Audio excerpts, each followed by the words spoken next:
दुर्वासा ऋषि और कल्पवृक्ष की कथा। एक समय की बात है जब श्री रामचंद्र जी का दर्शन करने के लिए दुर्वासा ऋषि अपने 60,000 शिष्यों सहित अयोध्या जा रहे थे। तब रास्ते में जाते हुए दुर्वासा ने सोचा कि मनुष्य का रूप धारण कर केवल विष्णु जी ही संसार में अवतीर्ण हुए हैं, यह तो मैं जानता हूँ, किंतु संसारी जनों को आज मैं उनका पौरुष दिखलाऊंगा। अपने मन में ऐसा विचार करते हुए वे अयोध्या आए और नगरी में प्रवेश करके सबसे पहले सीता जी के भवन में पहुंचे। शिष्यों और दुर्वासा ऋषि को सीता जी के द्वार पर उपस्थित देखकर पहरेदारों ने शीघ्रता से दौड़कर श्री रामचंद्र जी को इसकी सूचना दी। यह सुनते ही भगवान राम मुनि दुर्वासा के पास आ पहुंचे और प्रणाम कर सबको बड़े आदर सहित भवन के अंदर ले गए तथा बैठने के लिए सुंदर आसन दिया। तब आसन पर बैठते ही दुर्वासा ने अपने मधुर वचनों में श्री रामचंद्र जी से कहा कि आज मेरे उपवास को 1000 वर्ष पूरा हुआ है, इस कारण मेरे शिष्यों सहित मुझे भोजन कराइए और इसके लिए आपको मैं केवल एक मुहूर्त का समय देता हूँ और साथ ही यह भी ध्यान रहे कि मेरा यह भोजन जल, धेनु और अग्नि की सहायता से प्रस्तुत न किया जाए। केवल एक मुहूर्त में ही मेरी इच्छा अनुसार विविध प्रकार के भोजन और पकवान प्रस्तुत किए जाएं।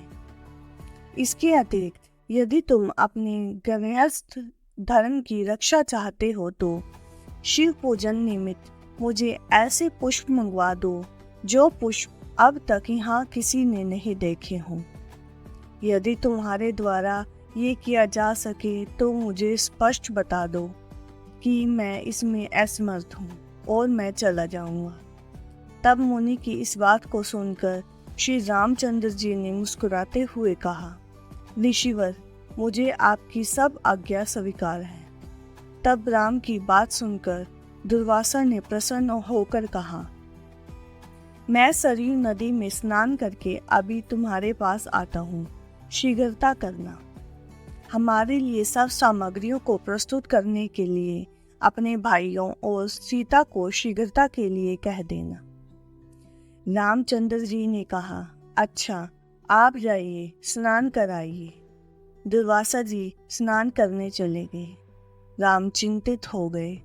लक्ष्मण आदि भ्राता जानकी तथा सबके सब व्याकुल होकर एकटक दृष्टि से राम की ओर देखने लगे कि मुनि ने तो इस प्रकार की सब अद्भुत वस्तुएं मांगी हैं।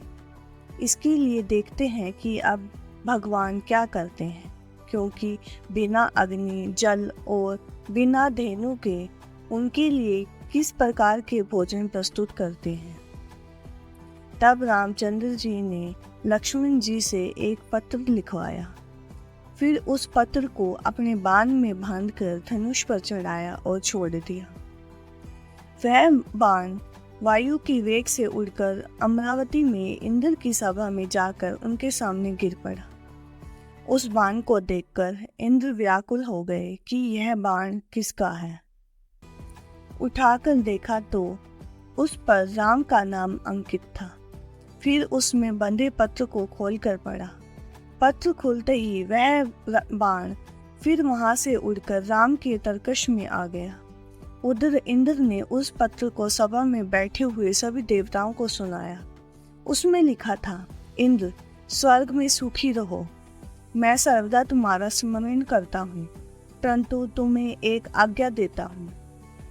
आज 1000 वर्ष के भूखे हुए दुर्वासा मुनि अपने 60,000 शिष्यों साथ मेरे यहाँ आए हैं। वे ऐसा भोजन चाहते हैं जो धेनु, जल और अग्नि के द्वारा सिद्ध न किया गया हो। इसके साथ ही उन्होंने शिव पूजन के लिए ऐसे पुष्प मांगे हैं जिन्हें कि अब तक मनुष्य ने नहीं देखा हो। मैंने उनकी यह मांग स्वीकार कर ली है और वे सरयू में स्नान करने गए हैं। इसलिए तुम शीघ्र ही कल्पवृक्ष और पारिजात जो क्षीर सागर से निकले हैं क्षण मात्र में मेरे पास भेज दो। इसके लिए रावण के संहारक मेरे बाणों की प्रतीक्षा मत करना।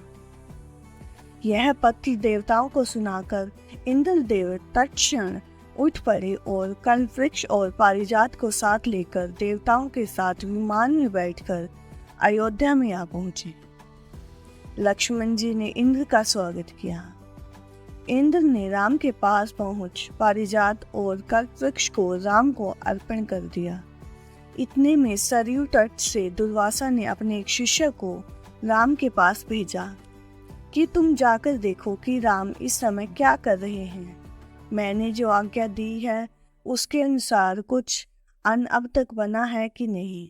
अब तक वैसे ही चिंता मगन है या कुछ कर भी रहे हैं। यदि मेरी आज्ञा अनुसार पकवान प्रस्तुत कर रहे हैं तो अब तक कितनी सामग्री तैयार हुई है, यह सब तुम चुपके से देखकर मेरे पास आओ। जो आज्ञा कहकर शिष्य राम जी के भवन में आया, देखा तो कल्पवृक्ष और पारिजात से युक्त देवताओं की मंडली में राम विराजमान है। यह देखकर उस शिष्य ने शीघ्र ही दुर्वासा के पास जाकर यह समाचार सुनाया। शिष्य की यह बात सुनकर दुर्वासा को आश्चर्य हुआ। स्नान कर शिष्यों के साथ लेकर दुर्वासा ऋषि श्री रामचंद्र जी के सुंदर भवन में आ पहुंचे। दुर्वासा जी को आया देख देवताओं सहित राम ने उठकर उन्हें तथा उनके सब शिष्यों को बड़े आदर के साथ प्रणाम किया और उत्तम आसन पर बैठाकर सीता और लक्ष्मण आदि के साथ उनकी पूजा की। फिर जिन पुष्पों को मनुष्य ने अब तक नहीं देखा था, शिव पूजन के हेतु पारिजात के उन पुष्पों को राम ने दुर्वासा के समक्ष प्रस्तुत किया। उन पुष्पों को देखकर मुनि दुर्वासा को एक बार तो आश्चर्य हुआ, किंतु मौन भाव से उन्हें ग्रहण किया और शिवजी तथा अन्य देवताओं की उन पुष्पों से पूजा की। फिर उसी क्षण श्री रामचंद्र जी ने लक्ष्मण तथा सीता आदि को सब भोजन परोसने की आज्ञा दी। तब दिव्य अलंकारों से विभूषित कल्पवृक्ष को माता सीता ने पूजा करके अनेक पात्रों को लाकर उनके नीचे रख दिया और यह प्रार्थना करती हुई बोली कि हे क्षीर सागर से उत्पन्न होने तथा देवताओं के मनोरथ को पूरा करने वाले कल्पवृक्ष, आज शिष्यों सहित हमारे यहाँ आए हुए दुर्वासा को तुम संतुष्ट कर दो। सीता के ये कहते ही कल्पवृक्ष में वहां रखे हुए करोड़ों पात्रों को अनेक प्रकार की खाद्य सामग्रियों से पूर्ण कर दिया। इसके बाद उन सब अन्नों को उर्मिला सहित सीता ने सुवर्ण के पात्रों में रखकर दुर्वासा और शिष्यों के समक्ष परोस दिया। रामचंद्र से निवेदित दुर्वासा ने अपने शिष्यों के साथ बड़े प्रेम से वो भोजन किया। फिर हाथ मुंह धोकर तांबुल और दक्षिणा ली। इस प्रकार दुर्वासा ऋषि ने अपना उपवास पूरा किया। तो दोस्तों, आपको ये वीडियो कैसी लगी कमेंट में जरूर बताएं। ऐसी और कहानियाँ सुनने के लिए चैनल को सब्सक्राइब करें और जय श्री राम जरूर लिखें। धन्यवाद।